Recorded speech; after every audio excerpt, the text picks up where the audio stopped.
नमस्कार dear students.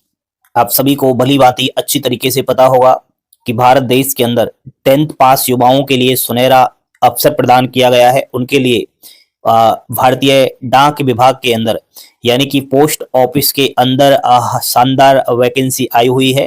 तो आपको क्या करना है कि आपकी 10th की जो मार्कशीट है उसमें कितने परसेंटेज है वो हमें बताने हैं, क्योंकि परसेंटेज बेस पर इसमें डायरेक्ट एक सरकारी नौकरी लग रही है। कोई एग्जाम्स नहीं है और ना कोई फिजिकल ना कोई इंटरव्यू है। केवल फॉर्म अप्लाई कीजिए और फॉर्म अप्लाई करने के ठीक कुछ दिन बाद मेरिट लिस्ट जारी होगी और मेरिट लिस्ट में आपका नाम आ जाएगा तो समझो नौकरी पक्की है। लेकिन यहाँ पर एक बात आपको याद रखनी है कि वैकेंसी आ चुकी है। 29 जनवरी को finally officially Indian post office GDS का नोटिफिकेशन आ रहा है। तो उससे पहले आप लोगों को अपने सारे डॉक्यूमेंट्स क्लियर कर लेने हैं, क्योंकि बहुत ही जल्दी फास्ट प्रोसेस चलता है। कुछ ही दिनों में मेरिट लिस्ट जारी हो जाएंगी और जिस स्टूडेंट्स का मेरिट लिस्ट में नाम आ जाता है तो मैं समझता हूं उनको अपना दस्तावेज सत्यापन करवाने के लिए, डॉक्यूमेंट वेरीफाई करवाने के लिए जाना पड़ता है। तो उस समय कुछ इंपोर्टेंट्स डॉक्यूमेंट्स का होना आप लोगों के लिए जरूरी है। तो मैं पहले से ही आप लोगों को सचेत कर रहा हूं, एक तरीके से नोट कर रहा हूं, चेतावनी भी आप इसे मान सकते हो। आप जरूर इस वीडियो को क्लियर कीजिए और शेयर कीजिए, क्योंकि मैंने खुद ने देखा है पिछले 2-3 साल से ये जो जीडीएस की भर्ती आ रही है इसमें मेरिट लिस्ट में नाम आ जाता है, लेकिन बहुत सारे स्टूडेंट्स अपने दस्तावेज नहीं क्लियर कर पाते तो उनको बाहर कर दिया जाता है। फिर नेक्स्ट न्यू वेटिंग लिस्ट आती है, उसमें नए कैंडिडेट्स का नाम ले लिया जाता है। तो कहीं आपके साथ भी ऐसा ना हो जाए कि मेरिट लिस्ट में नाम आ जाए और आप दस्तावेज सत्यापन में बाहर हो जाओ। तो आपको मैं बता रहा हूं, जो विभागीय एक मैसेज आता है सिलेक्टेड स्टूडेंट्स के पास, उनके लिए बताया जाता है कि आपको कौन कौन से डॉक्यूमेंट्स लेकर आना है। तो एक यही आप लोगों को याद रखना है। सुनिए, फर्स्ट है ओरिजिनल मार्कशीट, जिसे बोर्ड सीट कह सकते हो। ये आपकी 10th की ओरिजिनल मार्कशीट होना जरूरी है। इस चीज का बेहद ही आप लोग ध्यान रखना है, समझ रहे हो ना। उसके बाद आइडेंटिटी प्रूफ का एक फॉर्मेट होता है, इस तरीके का आपको बता देता हूं। फॉर्मेट में आपका फोटो चिपकाया जाता है, आपका नाम, पिता का नाम, मदर्स नाम, एड्रेस वगैरह। और इसको जो वेरीफाई करता है वो 8 इंसान होते हैं। कोई पोस्टमैन हुआ, डॉक्टर्स हुआ, सरकारी प्रधानाध्यापक हुआ, प्रधान हुआ, अलग अलग 8 व्यक्ति होते हैं। उनके नाम भी मैं साइड में आपको बता देता हूं। इधर देखिए, ये होता है आइडेंटिटी प्रूफ। तो इसको वेरीफाई करवा कर रख लेना है, इसकी जरूरत पड़ेगी। देखो भाई लोगों, सबसे पहले ये भी आप लोगों को अभी क्लियर कर देता हूं कि जीडीएस में 2 टाइम अपना डीवी करवाना होता है, फर्स्ट टाइम और सेकंड टाइम। तो फर्स्ट टाइम जब डीवी करवाने जाओगे तो वो मैं डॉक्यूमेंट्स आपको अभी बता रहा हूं। सेकंड टाइम के लिए बता दिया जाएगा, बिल्कुल इसके लिए आपको इतनी जल्दबाजी नहीं करनी है। पहले आप फर्स्ट डीवी करवाइए, फर्स्ट डीवी आपका क्लियर होगा तभी तो सेकंड डीवी तक पहुंच पाओगे। समझ रहे हो ना मेरी बात। अब नेक्स्ट आपको मैं बता रहा हूं original community caste EWS certificate.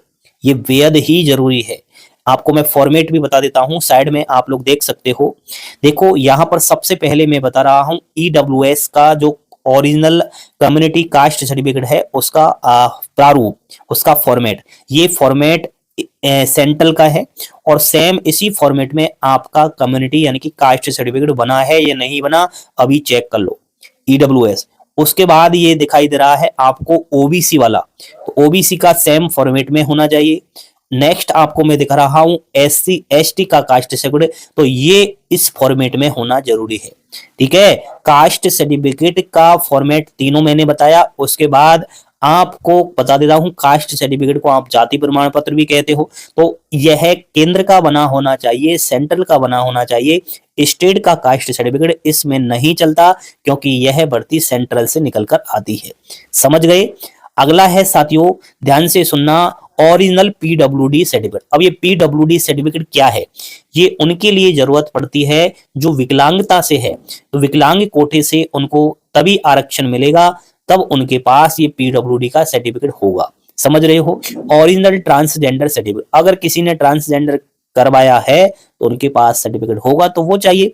Original date of birth proof, बिल्कुल इसके बारे में कंफ्यूज में भी रहते हैं युवा साथी कि डेट ऑफ बर्थ प्रूफ के तौर पर क्या ले जाए। तो भाइयों, डेट ऑफ बर्थ के तौर पर, प्रूफ के तौर पर आपका आधार कार्ड होगा। लेकिन एक बात का याद रखना, जो भी आपके पास आधार कार्ड है, वोटर आईडी है, उसमें जो डेट ऑफ बर्थ है और सेम डेट ऑफ बर्थ आपकी 10th की मार्कशीट में भी होना चाहिए। यदि 10th की मार्कशीट में डेट ऑफ बर्थ कुछ अलग है, आधार कार्ड में कुछ अलग है, तो अभी 10th की मार्कशीट के अकॉर्डिंग ही आपको सब कुछ डॉक्यूमेंट्स अपने करवाने हैं। समझ गई ना मेरी बात। नेक्स्ट है मेडिकल सर्टिफिकेट। अब ये मेडिकल सर्टिफिकेट का जो फॉर्मेट है, वैसे तो मैं आपको यहां पर दिखा रहा हूं, कुछ इस तरीके का होगा। बाकी आप और भी अलग अलग फॉर्मेट में ही होता है, अलग अलग जगहों पर, अलग अलग हॉस्पिटल्स में अलग अलग ये दिया जाता है, तो वो चल जाएगा।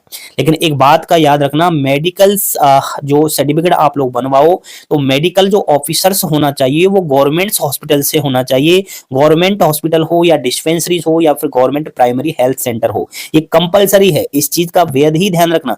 प्राइवेट डॉक्टर्स या फिर प्राइवेट हॉस्पिटल से मेडिकल सर्टिफिकेट मान्य नहीं होगा किसी भी हालत में, तो सरकारी अस्पताल से ही अपना मेडिकल सर्टिफिकेट बनवाए। ठीक है, बिल्कुल इस चीज का आप लोग ध्यान रखें। नेक्स्ट है, एक सर्टिफिकेट आपको यहां पर लेना पड़ेगा। अगर आप लोग नॉर्थ ईस्ट, यानी कि इधर आप जाओगे नॉर्थ ईस्ट में, अरुणाचल प्रदेश के अंदर, ठीक है, यहां पर दे रखा है अरुणाचल प्रदेश, तो इधर से अगर आप लोग फॉर्म अप्लाई करते हो, तो मैं मानता हूं कि एक 50% या फिर 60% पर आपका आसानी से नंबर आ जाता है। लेकिन नंबर आ जाने से आपकी नौकरी नहीं लगती, पहले आपको अपना दस्तावेज सत्यापन करवाना पड़ता है। और दस्तावेज सत्यापन में वहां पर, जब अरुणाचल प्रदेश से अगर आपका सिलेक्शन होता है, तो वहां लोकल लैंग्वेज का ज्ञान होना मांगता है। अरुणाचल प्रदेश में टोटल 23 लोकल लैंग्वेज है, इनमें से एक लैंग्वेज का एक सर्टिफिकेट बना होना चाहिए। और ये सर्टिफिकेट केवल अरुणाचल प्रदेश से ही बनेगा, अदर कहीं से नहीं बनेगा। तो अब की बार गलतियां मत करना। कोई आपका अरुणाचल प्रदेश से सर्टिफिकेट बनाए तो ही अरुणाचल प्रदेश से फॉर्म अप्लाई करना। 2024 में जो जीडीएस की भर्ती आई, उसमें अभ्यर्थियों ने गलतियां की। मैं बार बार कह रहा था, लेकिन उन्होंने क्या सोचा कि हमारी कम परसेंटेज है, हम तो अरुणाचल प्रदेश से अप्लाई कर देते हैं। तो उनका मेरिट लिस्ट में नाम आ गया, लेकिन वो बाहर हो गए। क्या करे, उनके पास अब सर्टिफिकेट नहीं है, तो वो उनको डॉक्यूमेंट वेरिफिकेशन में सीधा सीधा रिजेक्ट कर दिया। तो ये एक सबसे बड़ा कारण है। तो प्यारे साथियों, आप लोगों को बता देता हूं फिर से, 29 जनवरी को जीडीएस भर्ती का फाइनली नोटिफिकेशन आ रहा है और फरवरी से ही फॉर्म स्टार्ट हो जाएंगे। तो बिल्कुल आप लोग ये सारे के सारे डॉक्यूमेंट्स तैयार रखें। अब मुझे आप कमेंट बॉक्स करके अवश्य बताएं, मैसेज छोड़िए कि आपके पास ये है या नहीं है। फिर सेकंड डीबी में कौन कौन से आपको एक्स्ट्रा डॉक्यूमेंट्स की आवश्यकता होगी, वो हम जल्द आप लोगों को बताएंगे। पहले ये काम कीजिए। ठीक है साथियों, तो जानकारी आप लोगों को अवश्य पसंद आई होगी। एक शिक्षक होने के नाते, एक जागरूक यूट्यूबर्स होने के नाते मेरा फर्ज बनता है कि भर्ती आने से पहले जो भी इंपोर्टेंट्स बातें हैं आपके लिए, उनको मैं बताता चलूं। तो सभी बच्चे चैनल को अपना प्यार करें, लाइक करें, शेयर करें और सब्सक्राइब जरूर करें। थैंक यू, धन्यवाद। जय हिंद, जय भारत।